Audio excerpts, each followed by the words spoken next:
some fun 5-minute fitness to music? Just check you have a clear space around you and a chair for extra support if you need it. I'm Carol O'Halloran and welcome to Over 50 So What? Do you know any women who have lost their hair? We're catching up with the launch of Real Fringe Hair Bands, which help women to feel more normal during challenging times. After the fitness segment, we're also going to chat to some men having fun at the men's shed. Check it out.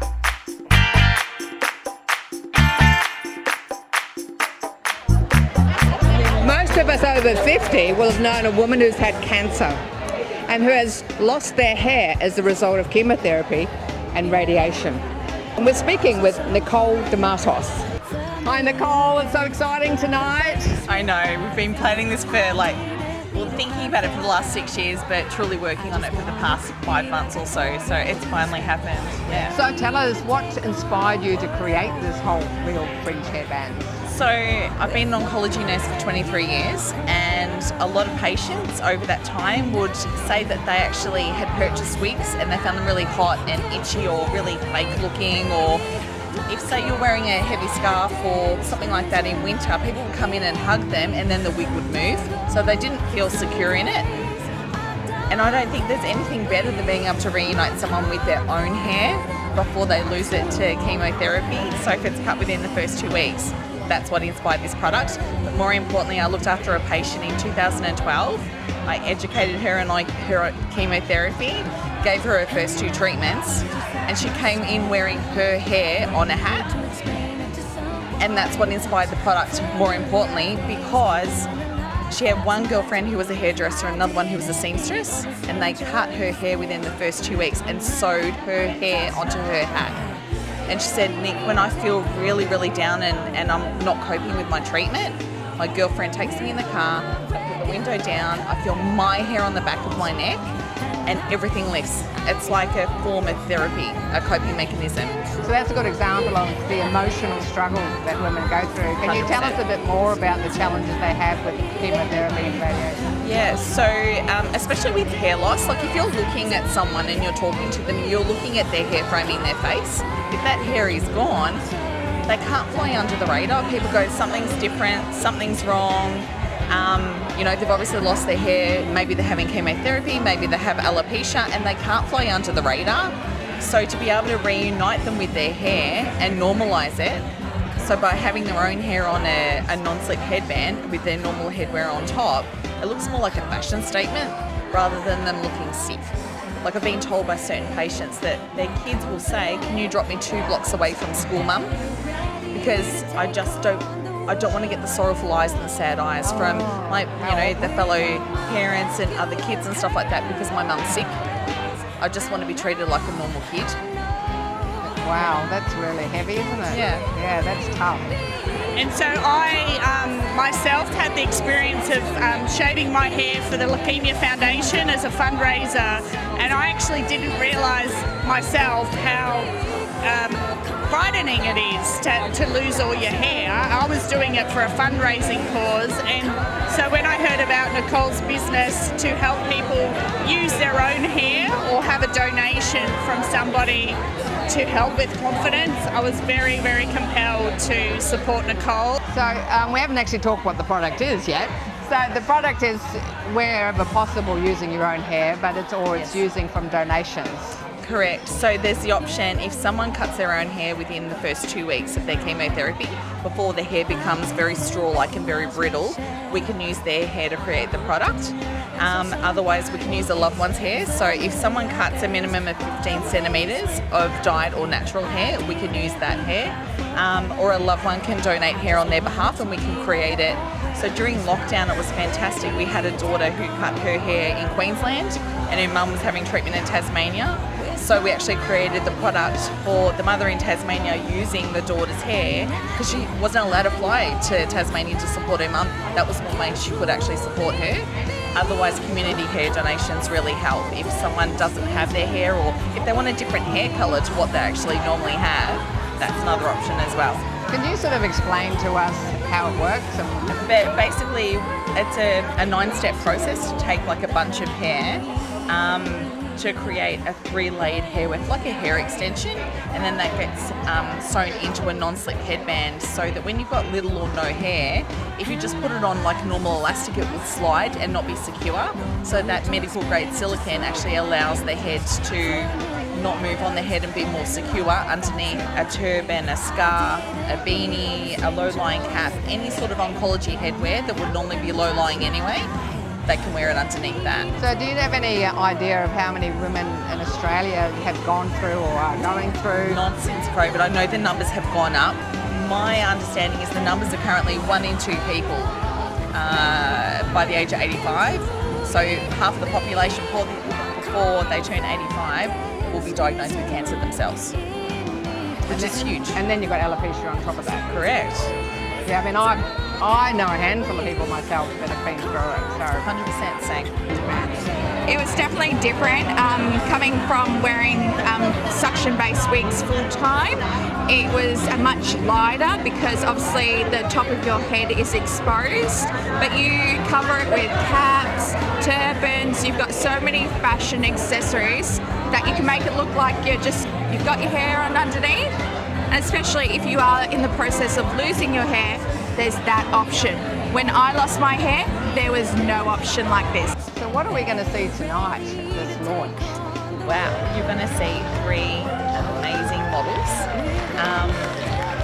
The big reveal is the fact that they actually don't have hair. They appear like they have hair because they're wearing confident locks underneath amazing headwear that we've had created for tonight. We're showcasing Australian businesses in fashion, so Proud Coffee, Lucy Larita, Cool Clutch as well, and it's all about just helping people shine and feel comfortable in their own skin. These 3 models are incredible. They're happy to go bald. And we're also launching a song that we've had created for Confident Locks that we're launching that tonight as well. So how do people find you? Like, people may want to donate hair. 100%. It has to be 15 centimetres. A minimum of 15 centimetres. You're just creating a hair donation, not a head shave. Basically, we say to people to bunch their hair into sort of between 4 to 6 bunches, depending on the thickness of their hair, and it's banded just with an elastic band to cut 1 centimetre above. You go to our website, realfringehairbands.com.au. There's a hair donation form on there which you fill in. Fill someone today with joy, it was an easy choice. Well, that's awesome. Really I better not hold you up. We're looking forward to seeing all the catwalk and everything else. Bring it on, tonight. it's very exciting. Yeah, I can't wait. Thanks. Great. Keep up the great work. It sounds just phenomenal product. Thank you so much.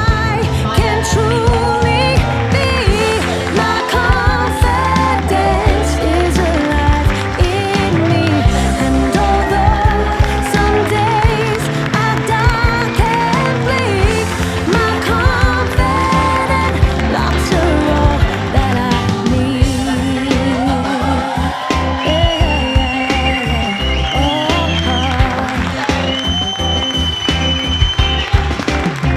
And now I look just like myself.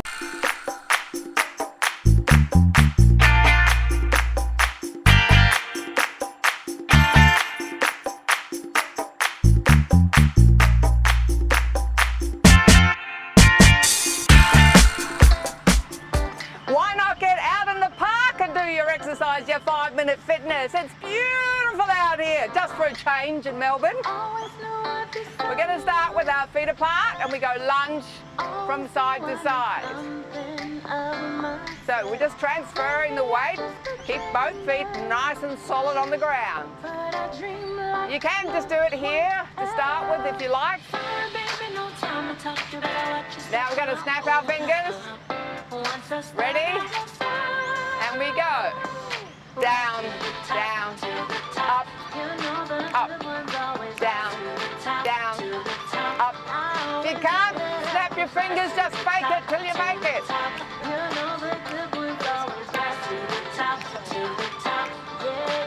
Keep it going. Down, down, up, up, down, down, up, up, down, down, up. Last set. Okay, take a walk. 1, 2, 3, 3, 4, up. Now we're going to sing it. Rise to the top, to the top. Rise to the top, to the top. Rise to the top, to the top. Yeah. Rise to the top, to the top. Keep it going. Up, up. Up. 2 more. That's 1. To the top. Bend and point. Bend, point. Some of you know this move, little bend and point. So one leg is lifting up. So different to that first move. And now we swing the arms. Rise to the top. And we sing in our best voices. Rise to the top, to the top. Rise to the top, to the top. To the top, to the top. Now take a clap. Yeah.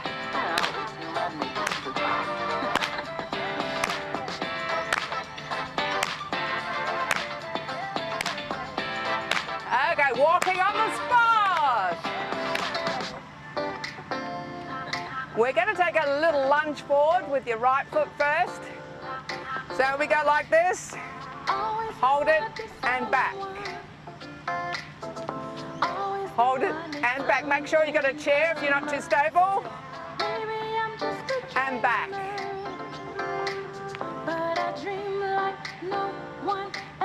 Again. Because we're going to do this move, but we're going to add some arms. And we're going to sing. So we go. Rise to the top, to the top. Take it back. Rise to the top, to the top. That's it. Rise to the top, to the top. Push back. Rise to the top, to the top. 2 more. Last one. Okay, bend and point. Take a clap. And you got your vocal cords warmed up again for the big finale. Walk around the spot. Rise to the top, to the top. Rise to the top. We're going to walk it forwards. Forwards, top, to the top. Yeah. Rise to the top. Again. Queen of the crop. We're the cream of the crop.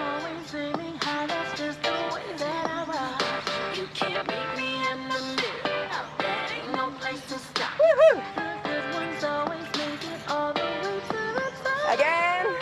Rise to the top, to the top. Oh yeah. Rise to the top, to the top.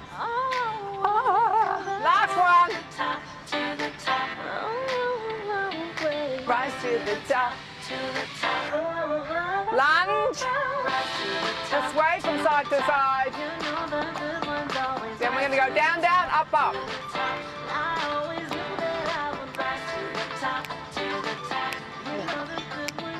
We're at the top of this little hill.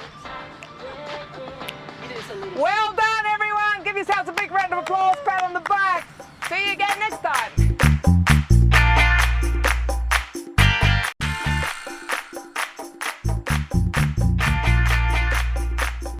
Have you heard about the men's shed? A lot of people in Australia will have heard about the men's shed, but do you really know what happens in a men's shed? Today we're at the Chelsea Men's Shed Open Day and we're going to find out. Now, I met Murray while he was out walking the dog and I was out having a cycle, so we didn't recognise each other when I actually came down to the men's shed. But he told me all about the open day and here we are. Hi, Murray. How are you, Carol? It's good to see you. So how long have you been coming to the men's shed? Been coming about probably 6 years now. Yeah, I just started here when I retired and I was doing horticulture when I was, from the early days. And I just finished up and I said, I've had enough gardening. it'd be nice to do some woodwork or something. So I came down and, from start, I used to make the bird boxes and bird feeders, and it was a hard-time job, And then now I can sort of go to the next level. But they help you a lot here too. If I get stuck with things, they said, no, you do it this way, or you do it that way, or you didn't put enough glue in, or those sort of things. So it's just been great, yeah. So how did you hear about the men's shed in the first place? Well, in fact, it was my wife, she said, because she retired nearly the same time, and she probably saying, God, he's going to be inside all the times. So that's how we all started from. She said, right, because I've been interested about the men's shed for a long time, and I said, yeah, it's a good time to do it. So that's how it all started from, yeah. So tell us about some of the projects you're doing and show us. Well, from the start, I just trolleys and so on to put on.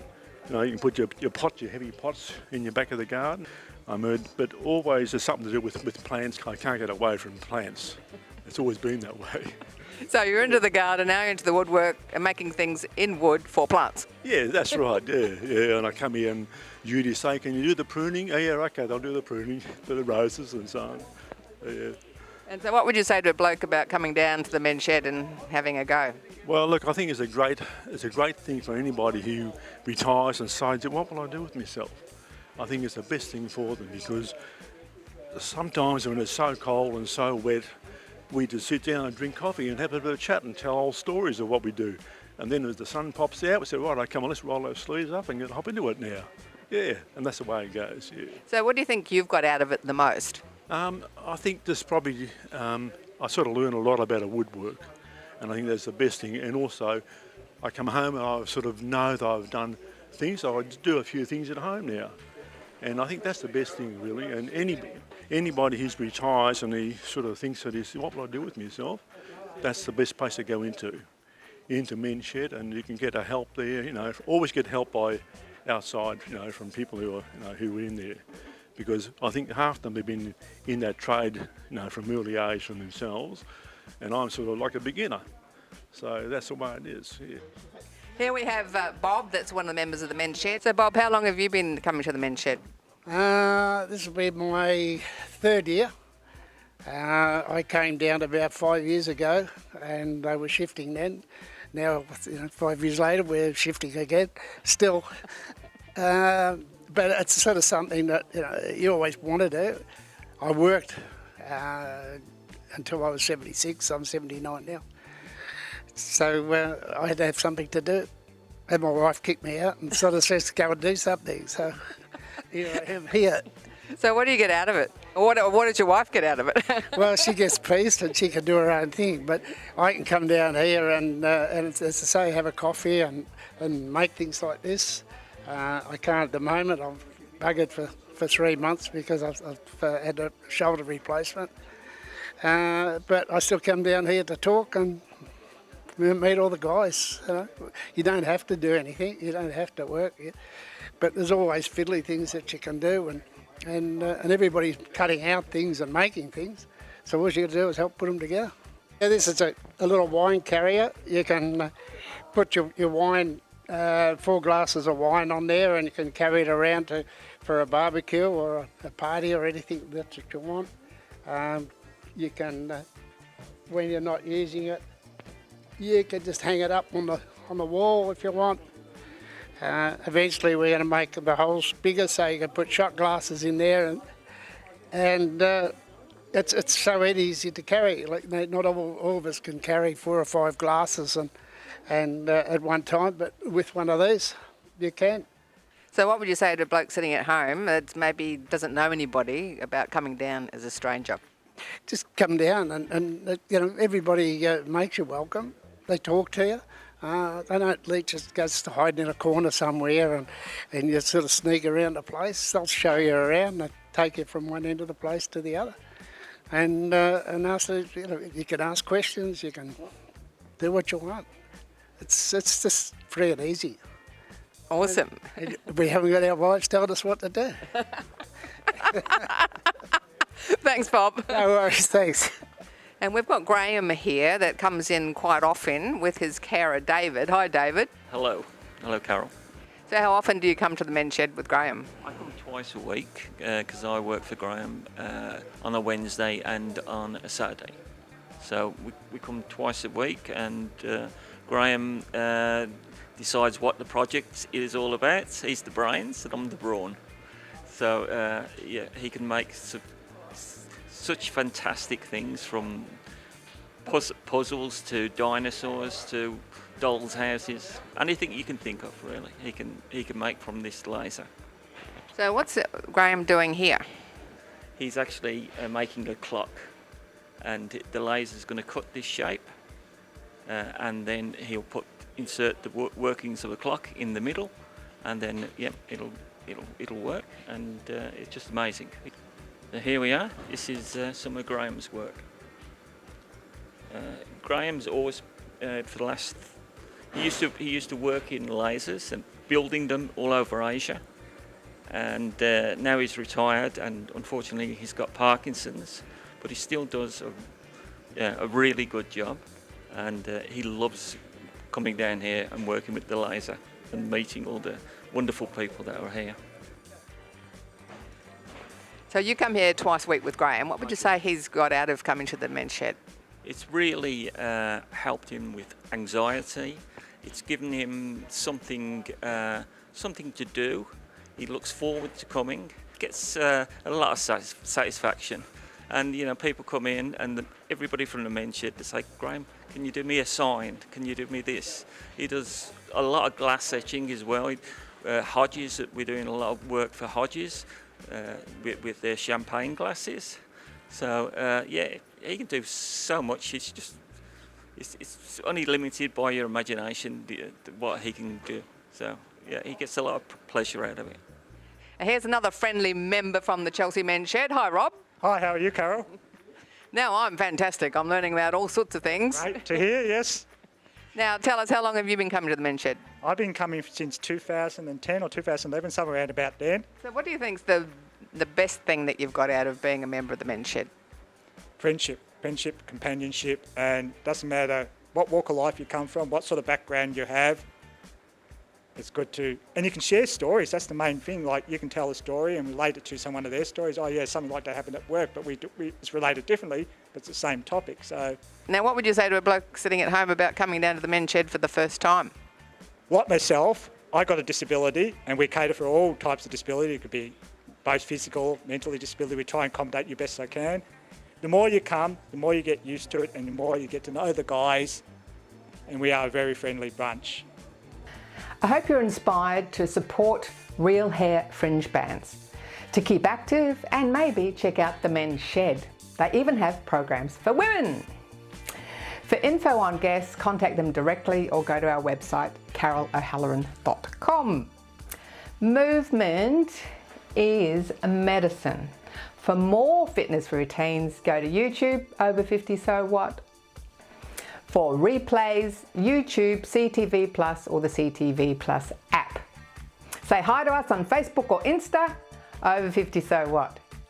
Keep on moving, keep laughing, and keep making friends. I'm Carol. See you next time.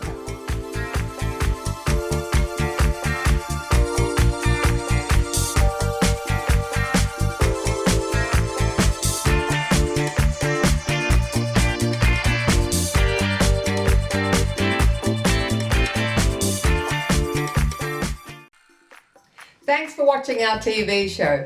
Be sure to hit subscribe and then you'll never miss an episode.